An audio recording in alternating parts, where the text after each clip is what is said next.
ओम शांति। 23/7/23 के अव्यक्त बाप दादा का रिवाइज है 16/3/95 का।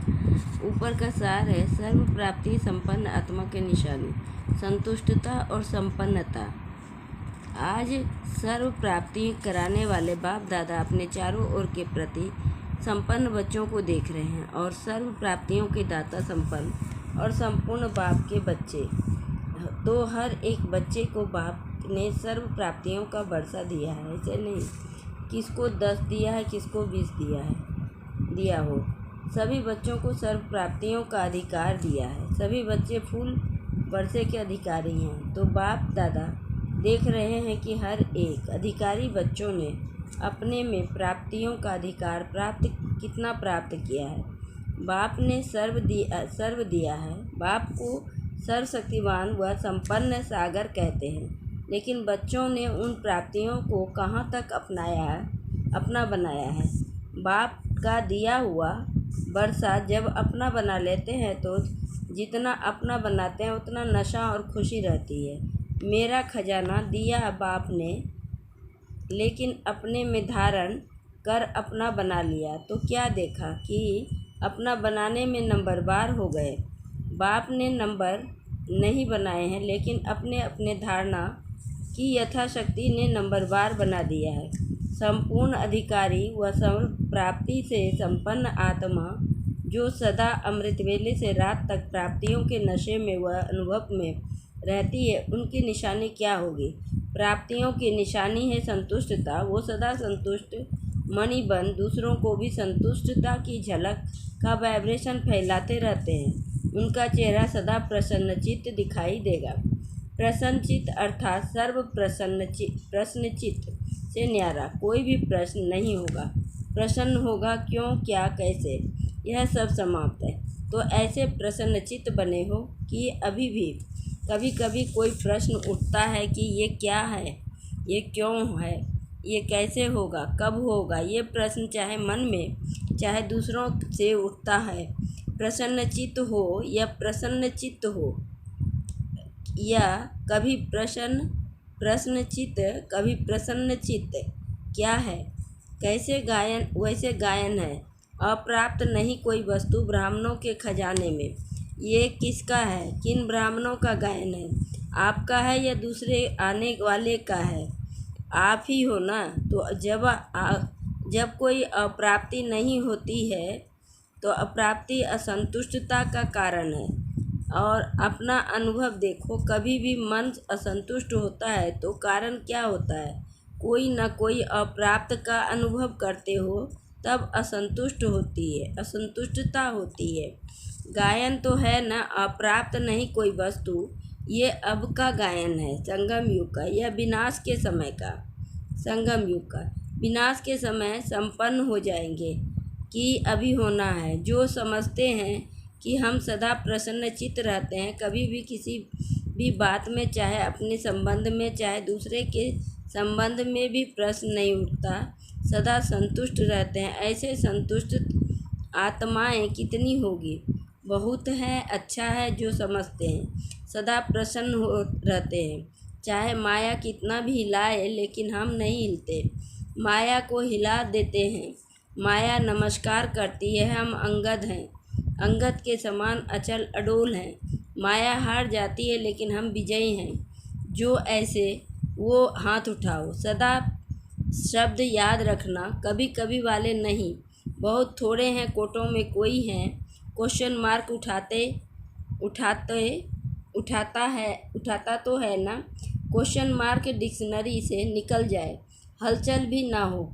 कंप्यूटर चलाते हो तो उसमें आता है ना। आपके बुद्धि रूपी कंप्यूटर में सदा फुल स्टॉप की मात्रा आए, क्वेश्चन मार्क नहीं, आश्चर्य की मात्रा खत्म। इसको कहा जाता है सदा प्रसन्नचित्त। ऐसा प्रसन्नचित्त औरों का भी क्वेश्चन मार्क खत्म कर देता है। नहीं तो स्वयं में अगर क्वेश्चन मार्क है तो कोई भी बात सुनेंगे, देखेंगे, कहेंगे हाँ ये तो होना ही चाहिए, लेकिन होता है, मैं भी समझती हूँ, होना नहीं चाहिए। मिक्स हो जाए उसके प्रश्न को और अंडरलाइन कर देंगे। ठेका तो दे दिया है कि हाँ ये ठीक नहीं है,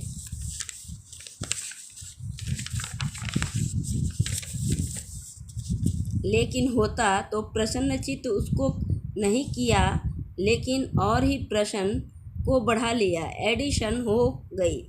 वैसे एक का क्वेश्चन था, अभी 2 का हो गया, 2 से 4 का हो जाएगा। तो प्रसन्नचित्त वाइब्रेशन के बजाय प्रसन्नचित्त का वाइब्रेशन जल्दी फैलता है। हाँ, ऐसा साथ दे दिया, आश्चर्य की मात्रा आ गई ना। हाँ, तो फुल स्टॉप तो नहीं हुआ ना, चाहे अपने प्रति भी।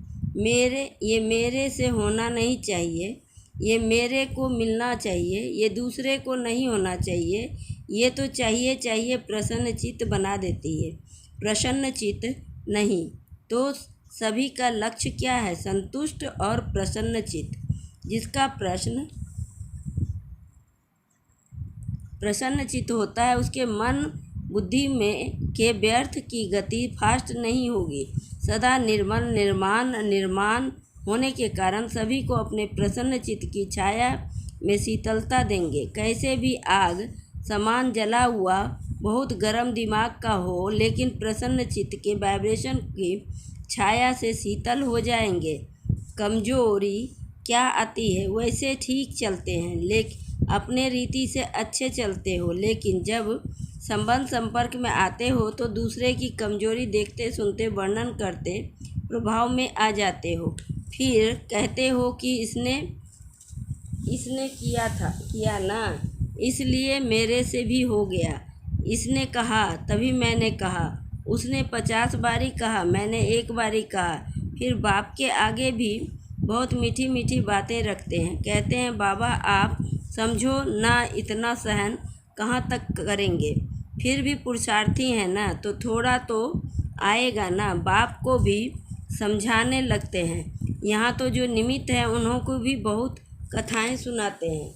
ऐसा था ना, ऐसा था ना, ऐसा था ना, ऐसे की माला जपते हैं। बाप दादा ही इशारा देते हैं कि ऐसी बातें 2 अक्षर में वर्णन करो, लंबा वर्णन नहीं करो, क्योंकि ये व्यर्थ बातें बहुत चटपटी होती है, मज़ेदार लगती है। जैसे खाने में भी खट्टी मीठी चीज़ हो तो अच्छी लगेगी, और फीकी शादी हो तो कहेंगे ये तो खाते ही रहते हैं। तो व्यर्थ बातें, व्यर्थ चिंतन, सुनना बोलना और करना, इसमें चलते चलते इंटरेस्ट बढ़ जाता है। फिर सोचते हैं मैं तो नहीं चाहती थी, लेकिन उसने सुनाया ना, तो मैंने कहा कि अच्छा उसका सुन ले, दिल खाली कर दें।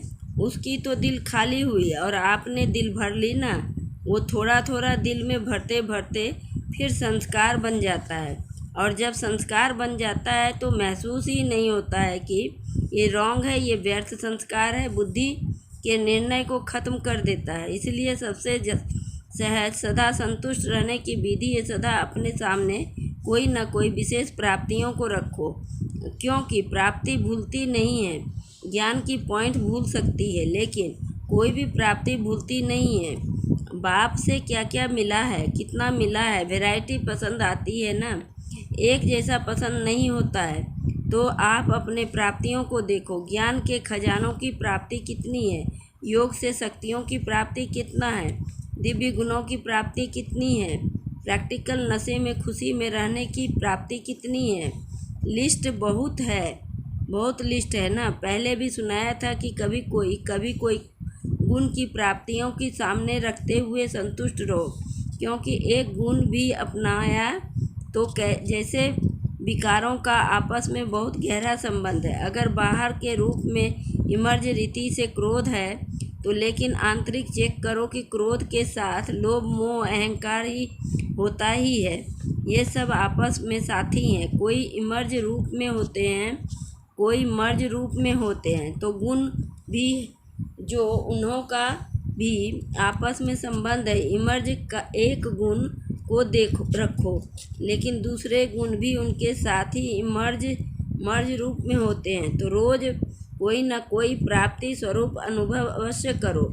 अगर प्राप्ति इमर्ज रूप में होगी तो प्राप्ति के आगे अप्राप्ति खत्म हो जाएगी और सदा संतुष्ट रहेंगे। वैसे भी देखो, दुनिया में भी मुख्य प्राप्ति सभी क्या चाहते हैं?